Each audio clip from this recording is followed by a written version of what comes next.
मोदी जी ने जो नारा दिया था, एक है तो सेफ है।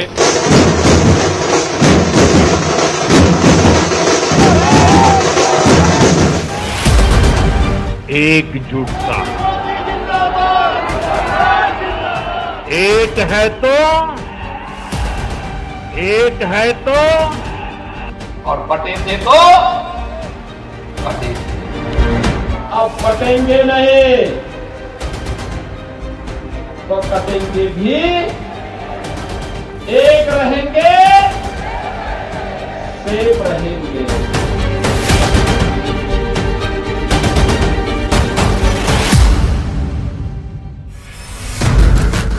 मोदी और योगी का ये नारा मानो लोगों ने दिलो दिमाग में बसा लिया, आत्मसात कर लिया और पहुंच गए अपने मताधिकार का इस्तेमाल करने। पोलिंग बूथ के बाहर लगी लंबी लाइनों से लोगों को ऊपर नहीं हुई और जब नतीजे आए तो पता चला कि यूपी में योगी का जलवा ना सिर्फ बरकरार है बल्कि बाबा यूपी के साथ ही पूरे देश में हिट है।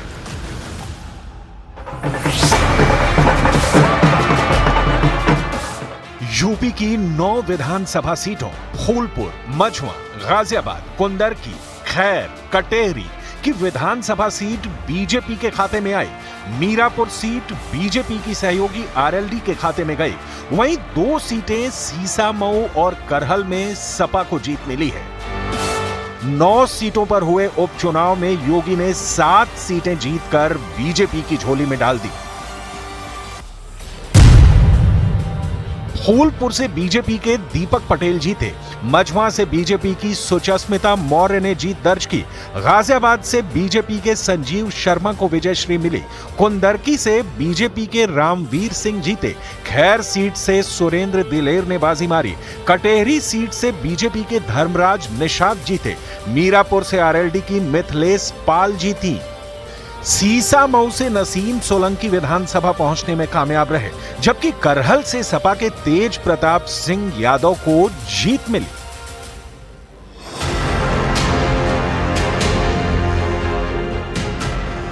लोकसभा चुनाव के बाद बीजेपी और योगी पर सवाल उठाए जा रहे थे, लेकिन योगी ने उपचुनाव में पूरी स्थिति ही बदल दी।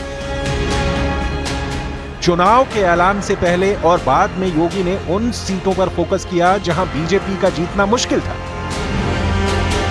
कटेहरी में 6 बार और कुंदरकी में 2 बार गए, इसका असर दिखा और भाजपा दोनों सीटें जीत गई। योगी की रणनीति की वजह से ही बीजेपी गठबंधन 9 में से 7 सीटें जीत पाया, यानी योगी का स्ट्राइक रेट 78% रहा। सीएम योगी आदित्यनाथ ने इस बम्पर जीत का श्रेय पीएम मोदी को दिया। देश के यशस्वी प्रधानमंत्री आदरणीय श्री नरेंद्र मोदी जी के नेतृत्व को, उनके मार्गदर्शन को जाता है। डैमेज कंट्रोल में कामयाब हुए योगी आदित्यनाथ। भारत माता की, भारत माता की। अखिलेश के समीकरणों पर भारी पड़े योगी आदित्यनाथ।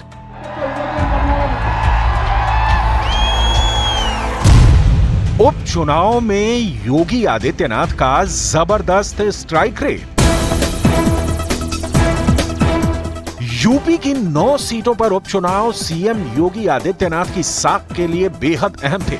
अहम इसलिए क्योंकि लोकसभा चुनाव में योगी आदित्यनाथ की साख को जो झटका विरोधी पार्टियों ने देने की कोशिश की थी, उस झटके के खिलाफ प्रतिरोध की ढाल योगी आदित्यनाथ को तैयार करनी थी, क्योंकि उन्हीं नतीजों के बाद सवाल उठे थे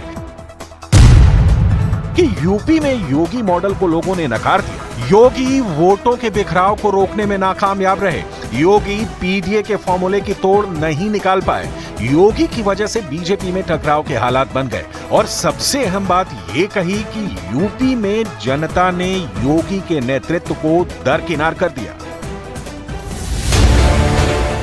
विद्रोह और विरोध के ये सुर बीजेपी को जहां परेशान कर रहे थे, वहीं योगी आदित्यनाथ के लिए भी इस नैरेटिव का जवाब चुनौती बन गया था। इसलिए सबसे पहले योगी आदित्यनाथ ने अपने चुनावी रणनीति में बड़ा बदलाव किया। उन्होंने निजी तौर पर लोकसभा चुनाव में जिन सीटों पर हार मिली थी उनकी समीक्षा की। इसी समीक्षा के आधार पर यह पता चला कि आखिर लोकसभा चुनाव में चूक कहां हुई। इसके बाद योगी आदित्यनाथ ने उपचुनाव में अग्नि परीक्षा के लिए अपना अगला कदम बढ़ाया। खास बात यह रही कि इस बार योगी आदित्यनाथ ने सारी जिम्मेदारी अहम लोगों को सौंपी और खुद 9 सीटों पर हुए प्रचार की अगुवाई की। उन्होंने 9 सीटों पर उपचुनाव के लिए 13 जनसभाएं की और 2 रोड शो किए।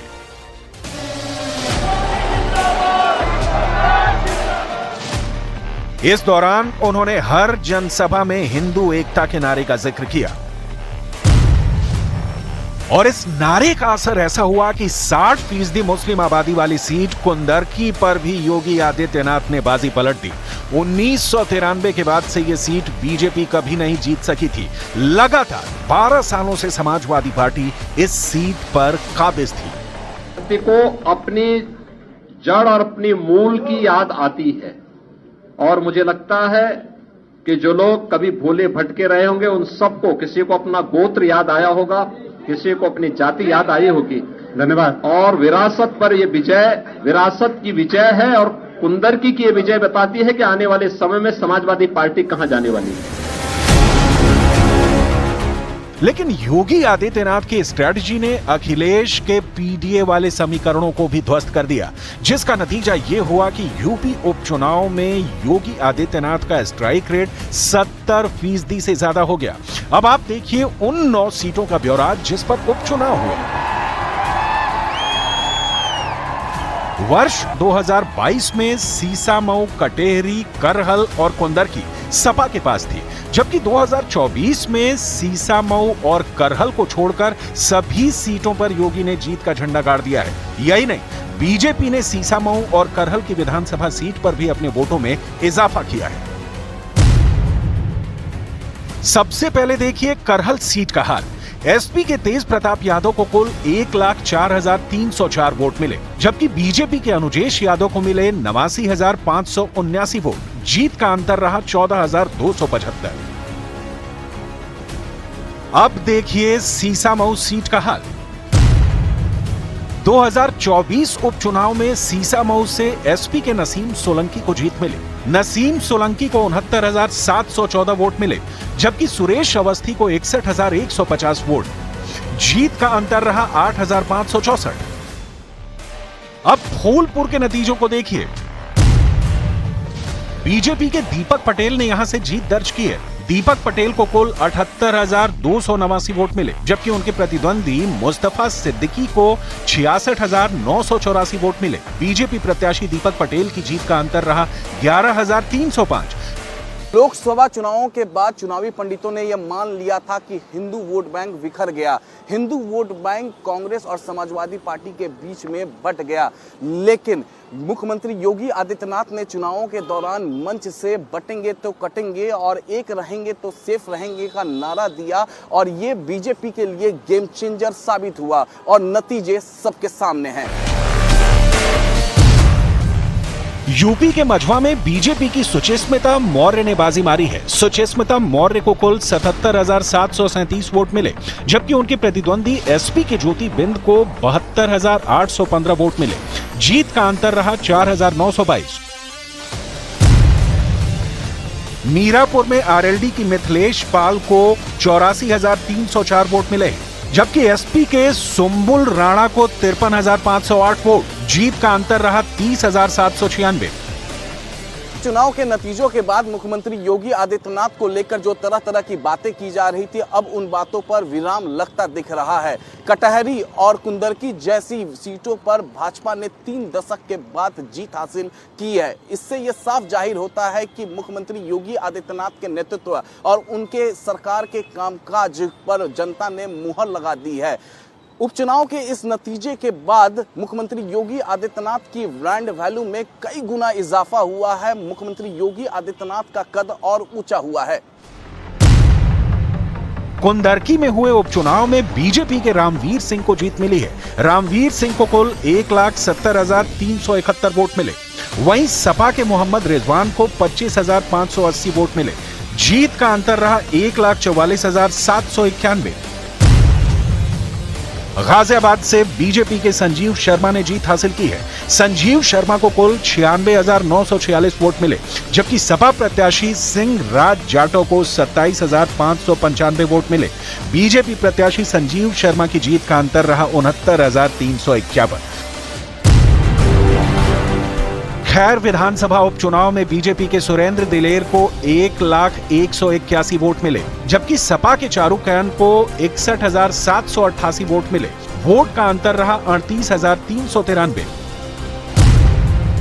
वहीं कटेहरी विधानसभा उपचुनाव में बीजेपी के धर्मराज निषाद ने जीत दर्ज की थी। धर्मराज निषाद को 1,04,091 वोट मिले थे, जबकि सपा प्रत्याशी शोभावती वर्मा को 69,577 वोट मिले। बीजेपी की जीत का अंतर रहा 34,514। बीजेपी की जीत के बाद अखिलेश ने आरोप लगाए तो उसके जवाब में यूपी के डिप्टी सीएम केशव प्रसाद मौर्य ने कहा कि सपा की साइकिल पंचर हो गई है।